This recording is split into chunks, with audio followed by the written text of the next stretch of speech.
തിരുവനന്തപുരത്ത് പ്രതിപക്ഷ നേതാവ് പിണറായി വിജയന്റെ വീട്ടിൽ പരിശോധന കഴിഞ്ഞ് മടങ്ങിയ ഇഡി സംഘത്തെ ആക്രമിച്ച കേസിൽ പ്രതികളുടെ ജാമ്യാപേക്ഷയിൽ ഇഡിയും കക്ഷി ചേർന്നു.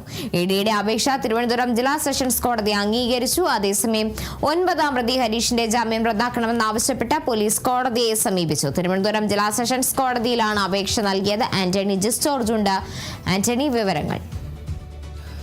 തീർച്ചയായും ഈ കേസുമായി ബന്ധപ്പെട്ട ഇഡി അവരുടെ നീക്കങ്ങൾ അതിവേഗത്തിലാക്കുകയാണ് എന്നുള്ളതാണ് ഏറ്റവും പ്രധാനപ്പെട്ട കാര്യം. ഹൈക്കോടതിയിൽ ഈ 9-ാം പ്രതി ഹരീഷിന്റെ ജാമ്യത്തെ എതിർത്തുകൊണ്ട് അല്ലെങ്കിൽ ആ ജാമ്യം റദ്ദാക്കണമെന്ന് ആവശ്യപ്പെട്ട് ഹർജി നൽകിയതിന് പിന്നാലെയാണ് 13-ാം പ്രതിയുടെ ജാമ്യാപേക്ഷയിൽ ഇപ്പോൾ ഇഡി കക്ഷി ചേർന്നിരിക്കുന്നത്. ആ അപേക്ഷ തിരുവനന്തപുരം ജില്ലാ സെഷൻസ് കോടതി അംഗീകരിച്ചിരിക്കുകയാണ്. 13-ാം പ്രതിയുടെ ജാമ്യാപേക്ഷ ഇന്ന് കോടതിയുടെ പരിഗണനയിലേക്ക് വന്ന ഘട്ടത്തിലാണ് ഇത്തരത്തിൽ തങ്ങൾക്കും പ്രത്യേക വാദങ്ങൾ ഉന്നയിക്കാനുണ്ടെന്ന് ഇഡി ചൂണ്ടിക്കാണിച്ചത്. ഇതിന്റെ അടിസ്ഥാനത്തിലാണ് ഇഡിയെ കക്ഷി ചേരാനായി കോടതി അനുവദിച്ചത്. ഏതായാലും ഈ 13-ാം പ്രതിയുടെ ജാമ്യാപേക്ഷ തിങ്കളാഴ്ചയായിരിക്കും തിരുവനന്തപുരം ജില്ലാ സെഷൻസ് കോടതി പരിഗണിക്കുക. ആ ഘട്ടത്തിൽ ഇഡിയുടെ വാദങ്ങൾ കൂടി കേൾക്കും എന്നുള്ളതാണ് ഏറ്റവും പ്രധാനപ്പെട്ട കാര്യം. നേരത്തെ ഈ 9-ാം പ്രതിക്ക് ജാമ്യം അനുവദിച്ച ഘട്ടത്തിൽ അന്ന് തന്നെ ഇഡി ഇക്കാര്യത്തിൽ ഈ കേസിൽ കക്ഷി ചേരാനായി തീരുമാനിച്ചിരുന്നു. കാരണം ഈ പ്രോസിക്യൂഷന്റെ ഭാഗത്തു നിന്നുണ്ടായ ഇടപെടലാണ് അല്ലെങ്കിൽ അവരുടെ ഭാഗത്തു നിന്നുണ്ടായ ഒരു നിസ്സംഗതയാണ് ഇത്തരത്തിൽ 9-ാം പ്രതിക്ക് ജാമ്യം ലഭിക്കാൻ കാരണം എന്നുള്ളതായിരുന്നു ഇഡിയുടെയും അതുപോലെ തന്നെ പോലീസിന്റെയും ഒരു വിലയിരുത്തൽ എന്ന് പറയുന്നത്.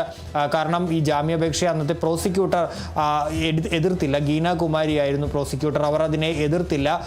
എല്ലാം കഴിഞ്ഞ സാഹചര്യത്തിൽ ഇനി കസ്റ്റഡിയിൽ ആവശ്യമില്ല എന്ന നിലപാടാണ് പ്രോസിക്യൂട്ടർ സ്വീകരിച്ചത്. അതിന്റെ അടിസ്ഥാനത്തിലാണ് പിന്നീട് ഈ 9-ാം പ്രതിക്ക് ജാമ്യം ലഭിച്ചത്. ഏതായാലും അതിനി ഉണ്ടാകരുത് എന്നുള്ളത് കൊണ്ടാണ് ഇഡി ഇപ്പോൾ ഈ കേസിൽ കക്ഷി ചേർന്നിരിക്കുന്നത് എന്നുള്ളതാണ് ഏറ്റവും പ്രധാനപ്പെട്ട കാര്യം. അതുപോലെ തന്നെ ഈ കേസുമായി ബന്ധപ്പെട്ട് പറയേണ്ട മറ്റൊരു കാര്യം, പോലീസിന്റെ ഭാഗത്തു നിന്നും ഒരു നിർണായകമായ നീക്കം ഇക്കാര്യത്തിൽ ഉണ്ടായിരിക്കുന്നു എന്നുള്ളതാണ്. അതായത് പോലീസും ജില്ലാ സെഷൻസ് കോടതിയിൽ ഈ 9-ാം പ്രതിയുടെ ജാമ്യം അനുവദിച്ച നടപടിക്കെതിരെ അപേക്ഷ നൽകിയിരിക്കുന്നു എന്നുള്ളതാണ്. ഈ തെറ്റായ വിവരത്തിന്റെ അടിസ്ഥാനത്തിലാണ് ഇത്തരത്തിൽ ഈ പ്രതിക്ക് ജാമ്യം അനുവദിച്ചത് എന്നുള്ളതാണ് പോലീസിന്റെ വാദം. അതുകൊണ്ട് തന്നെ കോടതി പ്രത്യേക അധികാരം ഉപയോഗിച്ച് അത് പിൻവലിക്കണം എന്നൊരു ആവശ്യമാണ് പോലീസിന്റെ അപേക്ഷയിൽ ഉന്നയിച്ചിരിക്കുന്നത്. നേരത്തെ ഈ പ്രോസിക്യൂട്ടറുടെ നടപടിക്കെതിരെ അന്വേഷണ സംഘം സിറ്റി പോലീസ് കമ്മീഷണർക്ക് കത്ത് നൽകിയിരുന്നു.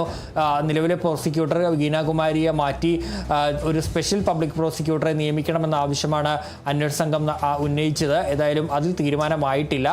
അതേസമയം ഈ 9-ാം പ്രതി ഹരീഷിന് ജാമ്യം അനുവദിച്ച ഉത്തരവിനെതിരെ പോലീസും ഇപ്പോൾ തിരുവനന്തപുരം ജില്ലാ സെഷൻസ് കോടതിയെ സമീപിച്ചിരിക്കുകയാണ്. ശരി, വ്യക്തമാണ്. ആന്റണി ജോർജാണ് വിവരങ്ങൾ നൽകിയത്.